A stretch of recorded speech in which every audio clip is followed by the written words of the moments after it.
Kinikita ng isang lalaking nahuli cam na nagsindi ng paputok na whistle bomb sa gitna ng kalsada sa Taguig. Ang paputok sumabog kung kailan may dumaang motorsiklo. Balitang hatid ni Mark Salazar. Sa gitna pa mismo ng kalsada itinayo ng lalaking ito ang whistle bomb sa barangay Hagonoy, Taguig. Sumenyas pa ang lalaki sa paparating na sasakyan para tumigil. Ilang saglit pa, nakalayo na ang lalaking naglagay ng paputok hanggang sa sumabog ang whistle bomb kung kailan may napadaang motorsiklo. Nabalutan ng usok ang rider pero tuloy-tuloy naman siyang nakadaan. Di malinaw kung nasugatan ng rider.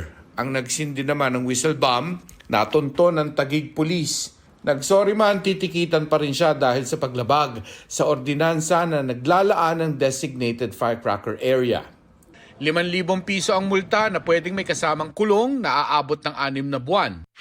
Naka-code red na ang Bureau of Fire Protection simula December 23 para handa sa mga posibleng sunog ngayong holiday season. Noong nakaraang taon, halos 4 na po ang naitalang sunog ng BFP dahil sa fireworks at pyrotechnics. Hanggang Nobyembre naman ngayong 2025, 17 sunog dahil sa paputok ang naitala. Karamihang sunog naman talaga ay nagsisimula lamang sa mga maliliit. Yun nga, kung hindi maagapan, napakabilis ng sunog. Ito ay dumodoble ng in every 30 seconds at maaaring sa loob ng 5 minuto hanggang 10 minuto ay sunog na ang isang bahay at nag-uumpisa ng kumalat ito sa mga kapitbahay. Sa datos ng DOH mula December 21, umabot na sa 28 firework-related injury ang naitala.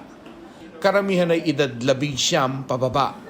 Pinakamaraming nasaktan dahil sa 5-star, boga at triangle. Isa sa mga sugatan ng 13 anyos na lalaking isinugod sa Jose Reyes Memorial Medical Center sa Maynila. Naputukan ang kanyang daliri ng pulutin at sindihan niya ang illegal na plapla. Anong leksyon ang natutunan mo dyan?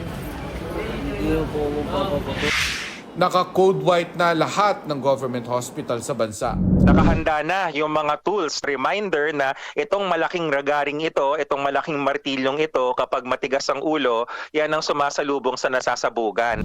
Sa gitna naman ng kaliwat ka ng handaan, tinututukan ng DOH ang mga kaso ng stroke. Hindi raw dapat pakampante kahit pa umiinom ng pang-maintenance na gamot. Yun know, kasing maintenance natin, ang disenyo niyan ay para sa pangkaraniwang araw sa buong taon. Ibig sabihin, yung walang piyesta, walang ganyan. Kapag tinodo natin yung kain, hindi sanay yung maintenance natin para doon.